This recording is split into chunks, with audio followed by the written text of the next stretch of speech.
Hello Capricorn, welcome to Gurumaa Hindi tarot. और ये reading है इस बारे में कि क्या आपके एक्स आपको भूल गए हैं या फिर कंप्लीटली मूव ऑन कर चुके हैं। तो ये रीडिंग आपके लिए है अगर आप किसी के साथ रिलेशनशिप में थे एंड वो रिलेशनशिप एंड हो गया बट उसकी मेमोरीज अभी भी बची है। आप अभी भी उनसे कनेक्टेड फील करते हैं, उन्हें मिस कर रहे हैं और सोच रहे हैं कि क्या वो भी वैसा ही महसूस करते हैं या फिर वो मूव ऑन कर चुके हैं। तो ये रीडिंग डेफिनेटली उस केस में आपको कुछ मैसेजेस दे सकती है। तो चलिए स्टार्ट करते हैं और देखते हैं क्या मैसेजेस हैं आपके लिए।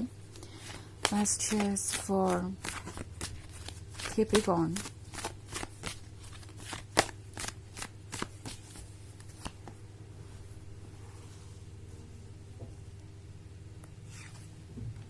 Strength, the Emperor, Three of Swords,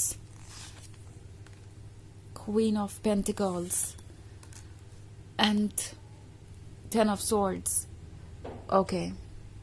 So the Emperor है। The Emperor थोड़ा सा ज़्यादा stubborn हो सकता है, जिद पे अड़ा हो सकता है किसी बात को लेकर। उन्हें लगता है कि जो वो चूज कर रहे हैं वो सोच समझ के चूज कर रहे हैं और उनके लिए पॉसिबल होगा अपने डिसीजन पर टिके रहना। थ्री ऑफ सोर्ड्स का कार्ड देख रही हूँ मैं। सो पॉसिबली ये सेपरेशन आप दोनों के लिए बहुत पेनफुल रहा है। इट्स लाइक इस बार जब आप सेपरेट हुए तो इस पर्सन ने शायद आपसे यही कहा कि ये रिलेशनशिप अब वर्क नहीं कर सकता बिकॉज जो भी इश्यूज है आप दोनों के बीच वो कभी सॉल्व नहीं हो सकते। और उन्हें लगा था कि वो अपने डिसीजन पर बने रह सकते हैं बट ऐसा लग रहा है कि ये पर्सन सफोकेट हो रहा है। वो अब और इसे कंटिन्यू नहीं कर पा रहे हैं।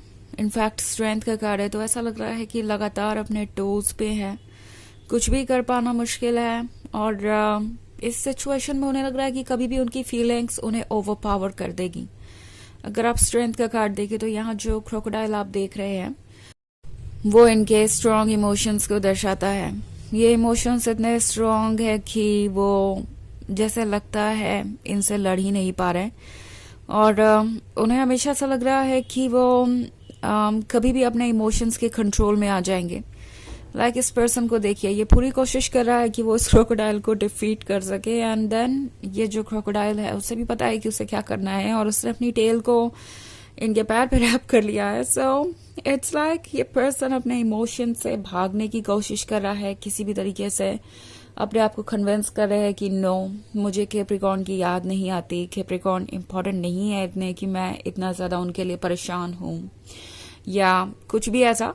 वो लगातार अपने फीलिंग्स को डिनाई कर रहे हैं और यहाँ प्रॉब्लम ये है कि ये पर्सन जितना ज्यादा अपनी फीलिंग से भागने की कोशिश कर रहा है, जिस टॉपिक पर जितना कम सोचने की कोशिश कर रहा है उस पर और फिक्सेटेड होते जा रहे हैं।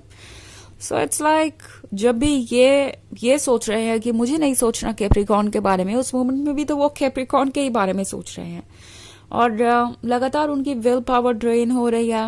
उन्हें समझ नहीं आ रहा है कि वो करे तो क्या करें। ओके, बहुत ज्यादा आजकल टायर्ड है, ऐसा लग रहा है किसी चीज पे फोकस नहीं कर पा रहे, अपनी फीलिंग्स को प्रोसेस करने का इन्हें वक्त ही नहीं मिला। जो कुछ भी है उन्हें साथ में ही डील करना है, लाइफ से भी डील करना है, डे टू डे लाइफ को भी कैरी ऑन करना इनके लिए मुश्किल हो गया है। नाउ अगर मैं आपके एक्स की बात करूं तो मूव ऑन करना इनके लिए बहुत मुश्किल हो गया है। जैसे लग रहा है कि एक ब्लॉकेज पे आके ठहर गए हैं। ओके, शुरुआत में इन्हें लग रहा था कि ये मूव ऑन कर जाएंगे, ये आसान होगा और खुद को पुश कर रहे थे और उन्हें लग रहा था कि शायद वक्त के साथ वो आपको भूल जाएंगे और लगातार उन्हें खुद को पुश करने की जरूरत नहीं पड़ेगी। पर ये जो फीलिंग्स है उन्हें अब ऑब्स्टेकल्स की तरह नजर आ रही है बिकॉज उन्हें लगता है कि इन फीलिंग्स से वो लड़ नहीं सकते, इन फीलिंग्स को क्रॉस नहीं कर सकते, इन फीलिंग्स के आगे लगातार एफर्ट करना पड़ेगा उन्हें। तो ये मूव ऑन करना तो दूर की बात है, पीछे ना मुड़ने के लिए भी स्ट्रगल कर रहे हैं। ओके, इस वक्त तो इनकी सिचुएशन ये है कि ये वापस आपकी तरफ आना चाहते हैं बट खुद को किसी तरीके से रोके हुए हैं। क्वीन ऑफ पेंटिकल्स का कार्ड है कैप्रिकॉर्न। तो ये पर्सन आपको लेके जजमेंटल बहुत है वैसे। लगातार खुद से कह रहे हैं कि कैप्रिकॉर्न बहुत ज़्यादा प्रैक्टिकल है, कैप्रिकॉर्न को तो ये चाहिए वो चाहिए, कैप्रिकॉर्न बहुत ज़्यादा सेल्फ सेंटर्ड है, कैप्रिकॉर्न के ड्रीम्स बड़े हैं, कैप्रिकॉर्न्स बहुत डिमांडिंग है। सो इट्स लाइक हर चीज़ आपके ऊपर ब्लेम करने की कोशिश कर रहे हैं, एक तो गिल्ट से बचने के लिए, और दूसरी तरफ आपको अगर वो नेगेटिव लाइट में देखेंगे, अगर आपके बारे में नेगेटिव सोचेंगे, तो उन्हें लगता है कि उनका मूव ऑन करना आसान हो जाएगा, वो रिग्रेट नहीं करेंगे आपको लूज करने का। ओके उन्हें ऐसा लगता है कि उन्हें खुद को बचाने की जरूरत है, और इस पॉइंट पे खुद को बचाने के लिए जो भी करना पड़े सब ओके है। और यही चीज इस पर्सन को और ज्यादा स्टक बना रही है, और ज्यादा टॉक्सिक बना रही है। बहुत सारे सोर्स है आपकी रीडिंग में, तो ये कोई एयर साइन हो सकता है, और वैसे अगर एयर साइन नहीं भी है तो आजकल ये पर्सन एक ऐसा पर्सन बन गया है जो कि बहुत ज्यादा हर्ट है, बहुत ज्यादा फ्रस्ट्रेटेड है लाइफ से, बहुत ज्यादा अपसेट है, हील नहीं कर पा रहा, मूव ऑन नहीं कर पा रहा। सो मैं तो इन्हें एक टोटली डिवास्टेटेड फेज में देख रही हूँ।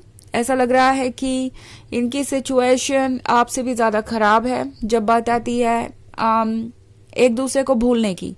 सो वैसे ये एक जनरल रीडिंग है, तो ये सबसे रेजोनेट नहीं करेगी, एनर्जी रिवर्स हो सकती है अगर आप क्रॉस वॉचर है। इसके अलावा अगर आप पिछले वीक की रीडिंग देखना चाहें या ईयरली रीडिंग देखना चाहें 2025 की, तो उसका लिंक आपको डिस्क्रिप्शन बॉक्स में मिल जाएगा हमेशा की तरह। तो चलिए आगे बढ़ते हैं और देखते हैं और क्या मैसेजेस है आपके लिए। Messages for Capricorn. King of pentacles, Nine of Wands, Ace of Wands, Six of Pentacles, and the Empress. Okay. So हमारे पास है Nine of Wands. Nine of Wands के होने का मतलब है एक जर्नी, एक ऐसी जर्नी जिस पे जाने के लिए स्ट्रेंथ चाहिए। एंड आई थिंक आपका पर्सन मूव ऑन करने से ज्यादा कुछ प्रूव करने में इंटरेस्टेड है, क्योंकि ये किंग ऑफ पेंटिकल्स और क्वीन ऑफ पेंटिकल्स दोनों है यहाँ पे। तो शायद ये पर्सन आपको ये शो करना चाहता है कि आपने कुछ लूज किया है, या वो बिल्कुल आपके ही जैसे हैं, या वो आपको भूल सकते हैं, आपसे दूर रह सकते हैं। इट्स लाइक आपसे दूर होके भी हर चीज आपके ही बारे में है, डायरेक्टली या इनडायरेक्टली। अगर वो आपको ये प्रूव कर दे कि वो आपको भूल सकते हैं, तो चीज़ें बहुत हद तक आसान हो जाएगी। एक तरीके से ये पर्सन अपने ईगो को बूस्ट करना चाहता है। ओके एस ऑफ वॉन्ड्स का कार्ड है। तो एस ऑफ वॉन्ड्स आपसे कह रहा है कि आपको प्रिपेयर्ड रहना चाहिए किसी नए चेंज के लिए।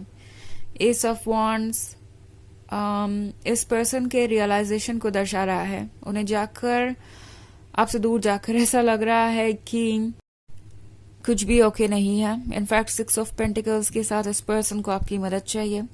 हो सकता है कुछ केसेस में आप फाइनेंशियली भी इनकी मदद कर रहे थे, या आपने इन्हें बहुत पैम्पर किया गिफ्ट से और कुछ ऐसी चीजों से जो इन्हें चाहिए थी। सो ये पर्सन यही फील कर रहा था जैसे उनके लिए ये इम्पोर्टेंट है।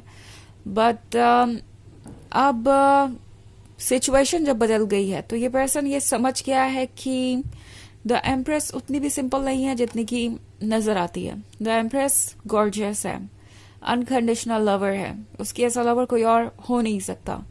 But at the same time अगर वो इस लव का एडवांटेज लेंगे या चीजों को टेक इन फॉर ग्रांटेड लेंगे, तो आप क्वीन ऑफ पेंटिकल्स भी बन सकते हैं।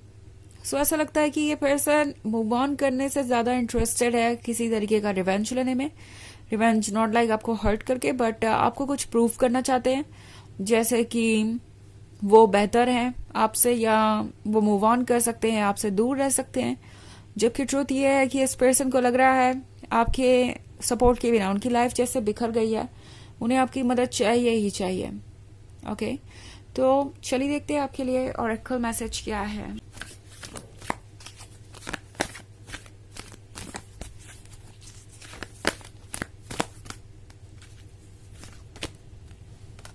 Lady Portia, Divine Order, do what you feel is right, an important lesson is unfolding। तो ये कार्ड आपसे कह रहा है कि जो आपको अच्छा लगे वो करिए, एक बहुत इंपॉर्टेंट लेसन अनफोल्ड हो रहा है। और आपके पास बहुत कुछ होगा सीखने को। सो ये रिलेशनशिप आपके लिए अभी ओवर नहीं हुआ है, एंड शायद ऐसी सिचुएशन आएगी जहां आपको कुछ चूज करना पड़ेगा। हो सकता है ये पर्सन आपको अप्रोच करे, सो उस पॉइंट पे अपने इंट्यूशन को फॉलो करना जरूरी होगा। और ये जो कुछ भी हुआ इससे आप भी कुछ लेसन सीखेंगे और ये पर्सन भी। सो ये एक जर्नी का हिस्सा है। तो ये है रीडिंग इस बारे में कि क्या आपके एक्स मूव ऑन कर चुके हैं। आई होप आपको अच्छी लगी होगी। Thanks for watching. Till next video, bye.